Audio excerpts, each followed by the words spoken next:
imagine playing a game of musical chairs for like 3 years straight, and you are just completely terrified of losing. Oh, yeah. Sounds like a nightmare. Right. The music is playing at double speed. There's, 50 people frantically circling just 3 chairs. And when the music finally stops, you either have to throw your entire life savings at a chair. Or waive your right to even inspect the chair. Exactly. Yeah, waive the inspection, or you're just left standing out in the cold. Yeah. That high stress, high stakes panic, that was basically the U.S. housing market for the last few years. It really was. Just completely exhausting for everyone involved. But what if I told you the music has finally slowed down to a normal rhythm? And according to brand new data from Zillow, the absolute best place in the entire country for a buyer to comfortably grab a seat, right now it isn't in Florida. Right. And it isn't in Texas. It is Indianapolis. Which is wild, right? Because that completely upends the traditional real estate playbook. Yeah. I mean, when people think of high net worth real estate havens or, strategic relocations, they historically look straight to the coasts.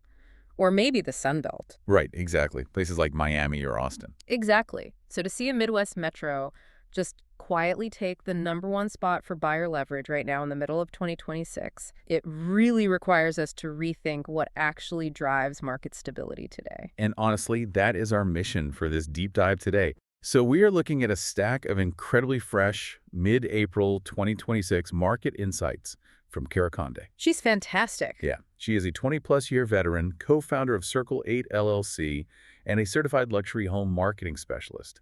And we're going to extract the crucial insights from her data to figure out, how exactly a Midwest city is quietly outperforming all the traditional heavyweights. Yeah, it's a fascinating case study. It really is.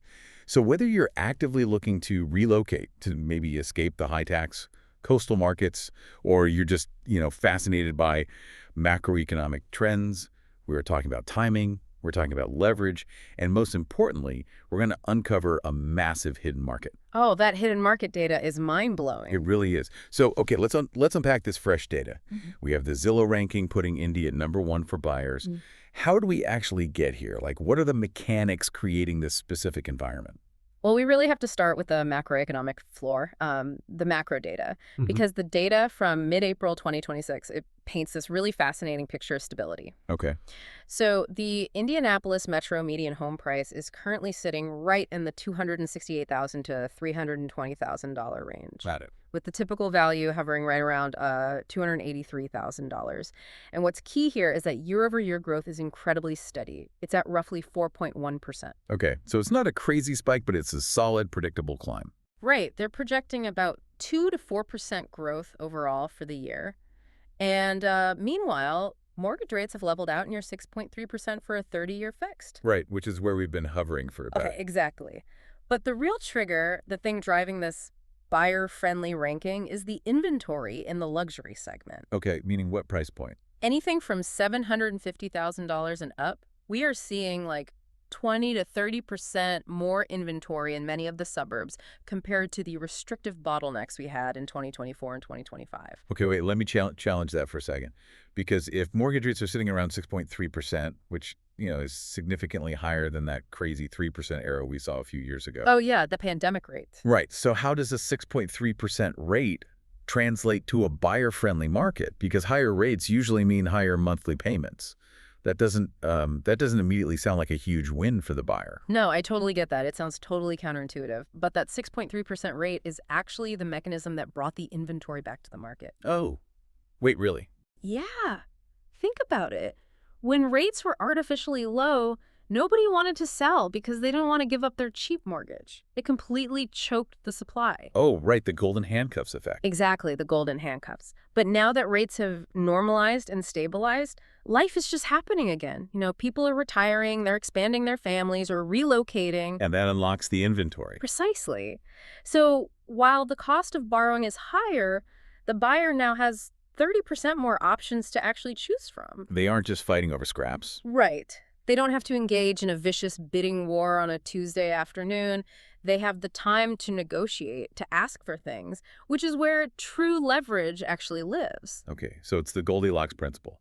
It's not a market crash where sellers are losing their shirts, and it's not a frenzy where buyers are waiving inspections. It's just right. It's the difference between an engine redlining and an engine settling into a nice, smooth cruising altitude. That's a perfect way to put it. It's sustainable. But why Indianapolis specifically? I mean, why isn't this happening evenly across the country? Well, what's fascinating here is that it comes down to the underlying economic engines of the city itself. Coastal markets tend to experience massive volatility. Because they rely on one specific thing. Yeah, exactly. They're often overly reliant on single sectors like venture capital in Silicon Valley or entertainment in LA. They spike and crash really aggressively. Oh, I see. But Indianapolis, they've spent the last decade building a heavily diversified foundation. You have robust, continuous job growth in the tech sector, a massive footprint in life sciences, and really strong professional services. Okay, so it's totally insulated. Mm. Because life sciences and tech, I mean, those require massive physical infrastructure. You don't just, pick up a billion-dollar pharmaceutical research lab and move it overnight. Right, you really can't. Which creates incredibly sticky, high-wage jobs. That is the core of it. Those industries require highly skilled workers, and those workers are actively relocating to the area, and obviously they need housing. So that creates a highly predictable, stabilizing floor for real estate values. The market can soften into this buyer-friendly state, giving you more choices and negotiation power without the bottom suddenly falling out for the sellers. It's just a market based on solid economic fundamentals, not, wild speculation. Okay, so that 6.3% rate and that strong job market creates a stable floor for the whole region. Yeah. But a city is huge. Oh, yeah. Real estate is inherently local. Exactly. If I'm an executive relocating from Silicon Valley right now, I'm not buying the quote-unquote Indianapolis metro average. I am buying into a specific neighborhood. So where is this money actually flowing? Well, the source material breaks down this kind of hotspot showdown between three premier luxury suburbs. Okay. We're looking at Carmel, Zionsville, and Geist. Awesome. Let's start with Carmel. What makes Carmel tick? So Carmel basically operates as the powerhouse of the northern suburbs. The average home value there is roughly $563,458, which tracks with that 4.1% year-over-year growth we talked about. Okay, solid. Yeah, and the luxury properties there, specifically the ones crossing that $1 million threshold, they heavily attract executives and migrating families. But the true mechanism driving that demand is the extensive infrastructure. Right. The notes specifically mention top-rated schools, the arts and design district, the corporate headquarters. It sounds like buyers there are just paying a premium for ultimate convenience. Exactly. It's essentially a masterclass in urban planning within a suburban context. It's a self-sustaining ecosystem where you basically never have to leave the suburb if you don't want to. Okay, so that's the Carmel appeal. But what about Zionsville? Now, if we contrast Carmel with Zionsville, we see a completely different economic driver. Zionsville actually has a higher average home value. Oh, really? Yeah, it's sitting between $671,000 and about $680,117. And it's actually seeing stronger year-over-year appreciation, hitting 6.3%. Wait, why the faster appreciation? Is the housing stock just inherently better there? Well, no, it's actually driven by artificial scarcity. Yeah. Zionsville is famous for this really walkable, historic village charm, and that's paired with very serene, sprawling estates just outside the center. But the geography and the zoning laws strictly cap how much of that specific, village lifestyle can even exist. Right, because you can't just build another 100-year-old historic Main Street. Exactly. You just can't, because the inventory of walkable village estates is inherently limited. Scarcity drives the premium.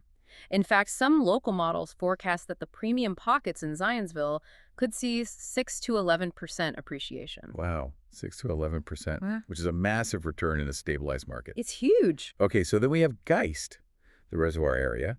And looking at the data, the overall median there looks surprisingly low. It's at $515,000. But the data warns that this is incredibly deceptive. Oh, it is entirely deceptive, because Geist is a fundamentally bifurcated market. Meaning it's split in two. Right. You have the off-water homes, which naturally pull the overall median down, but then you have the true waterfront properties. And those start at $800,000 and easily scale way into the multi-millions. And the mechanism there is super obvious, right? Because a reservoir has a finite amount of shoreline.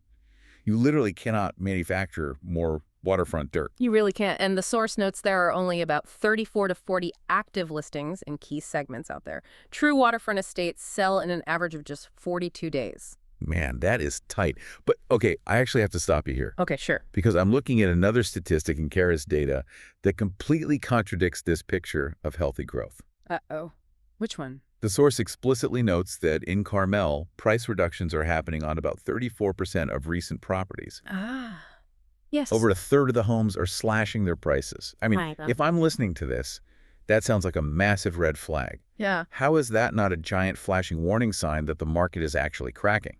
So I completely understand why that 34% figure sets off alarm bells. But if we connect this to the bigger picture, we really have to look at which homes are dropping their prices. Okay. This isn't a market crash. It represents a divergence. It is a ruthless flight to quality. A flight to quality. Walk me through the mechanics of that. What does that actually mean? Well, think about the psychology of a buyer who is taking on a 6.3% mortgage today. Okay. At that rate, the buyer's capital is heavily tied up in the cost of the loan and the down payment. They're paying a significant monthly premium compared to a few years ago. Right. The money isn't cheap anymore. Exactly. Therefore, they do not have the liquid cash or, honestly, the patience to deal with the project. They want absolute perfection. So the properties experiencing those 34% price reductions, those are the non-turnkey homes. Ah. So the houses with like a 15-year-old roof or outdated kitchens. Yeah, or just deferred maintenance. I see. So selling a house right now is basically like selling a high-end sports car. If I'm paying a massive premium and financing it at 6%, I expect the engine to purr the second I turn the key. That is a perfect analogy. If I see a scratch on the paint or I hear a rattle in the transmission, I'm not going to sit there and negotiate for repairs. I'm just walking away. Yeah, for the first time in years, buyers have enough inventory down the street to say, no, I'm not paying a premium for your deferred maintenance. Wow. So those imperfect homes sit on the market. The days tick by, the listing goes stale, and eventually the sellers are forced to slash the price to reflect the reality of their product. That makes total sense. Meanwhile, the pristine turnkey homes are still selling in 17 to 42 days. So the price reductions just prove buyers finally have the leverage to be incredibly picky, not that the underlying value of the neighborhood is dropping. The tolerance for mediocrity has just completely vanished. If your house isn't perfect, you cannot demand a perfect price. Exactly. But this dynamic actually brings us to a really massive revelation in the source material. Because here's where it gets really interesting. Yeah. If turnkey homes are flying off the shelves, and places like Geist only have a few dozen public listings, how are elite buyers actually securing the best properties? Well, they aren't finding them on public websites, I can tell you that.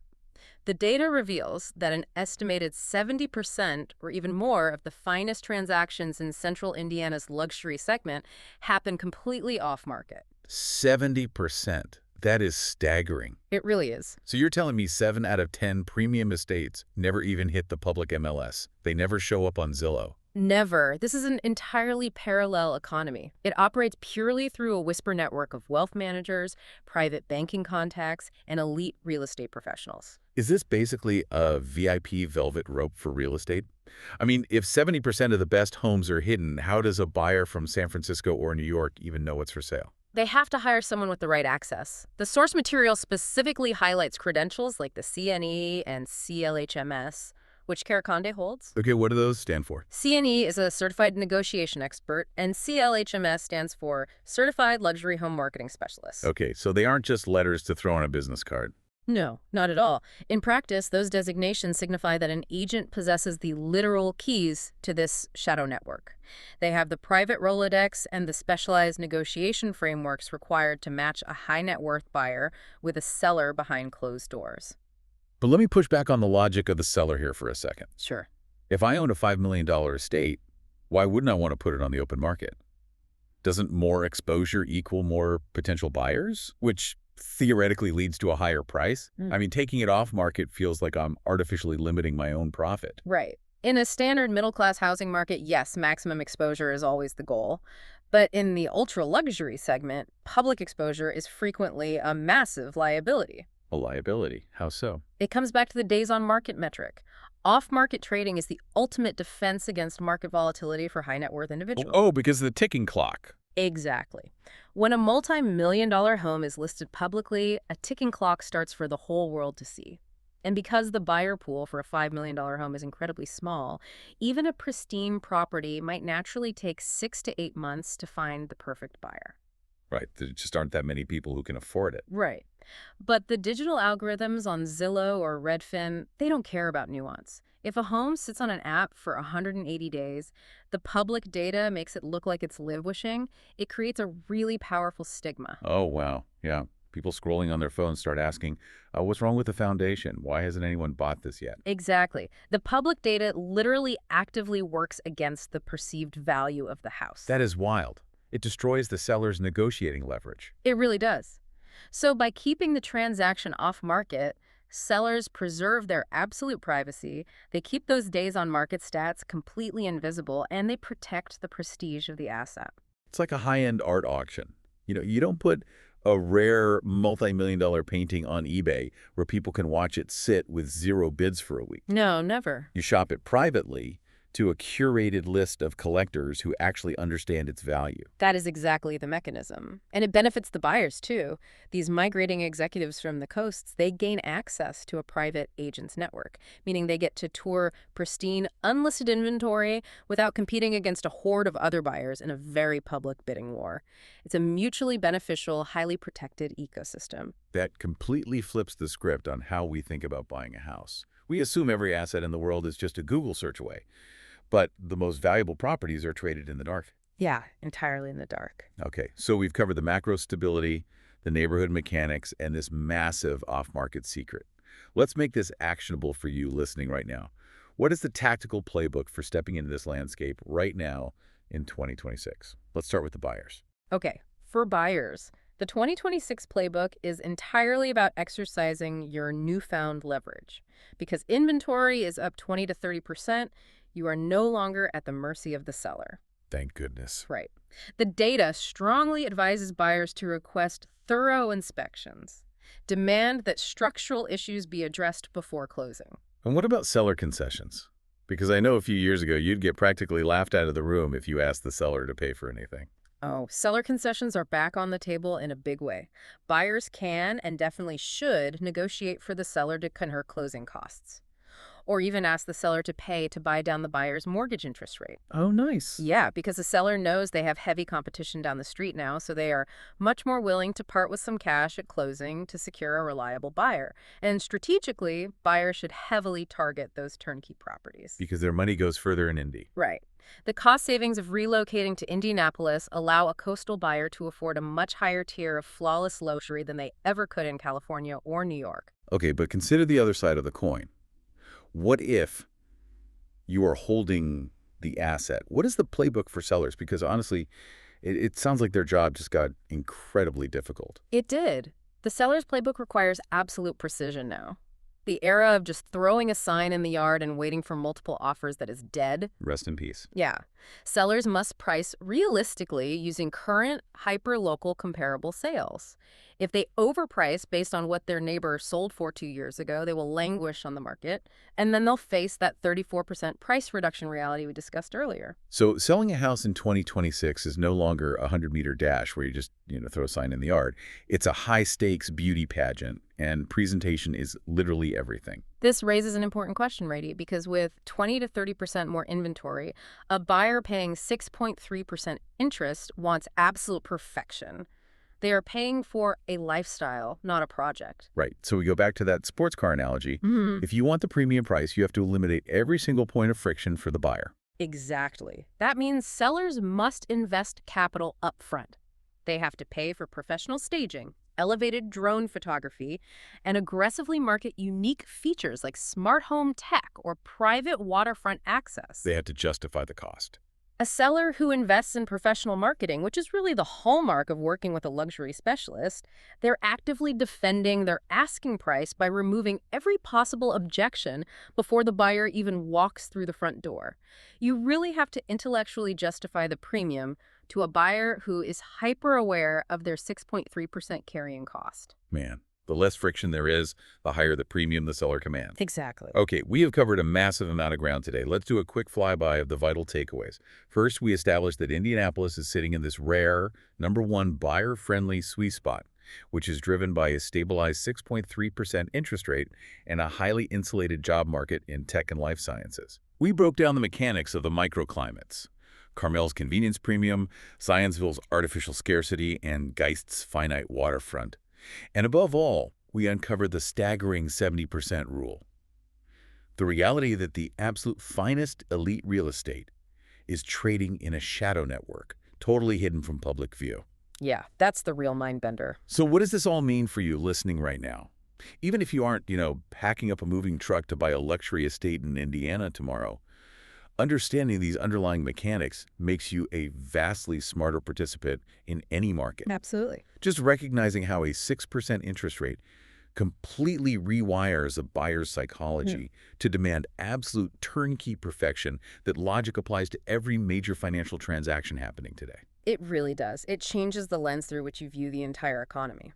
And let's take that a step further, actually, which leads to a crucial lingering thought for everyone to ponder. Okay, lay it on us. We just established that in this booming luxury sector, over 70% of the finest, highest value transactions happen entirely off the public books. Right. They are deliberately kept invisible to protect leverage. So it raises a massive, slightly uncomfortable question about modern transparency. Which is? If the vast majority of a city's elite assets change hands completely in the dark, does the public housing data we obsess over on our apps every day even reflect the true reality of the market? Or are we all just analyzing the leftovers? Wow. Man, that is a question that will absolutely keep you up at night next time you're doom-scrolling real estate listings. It turns out the game of musical chairs is still happening, but the people winning are playing in a VIP room we didn't even know existed. Keep questioning the data, keep looking for those hidden dynamics in your own local markets, and we'll catch you on the next deep dive.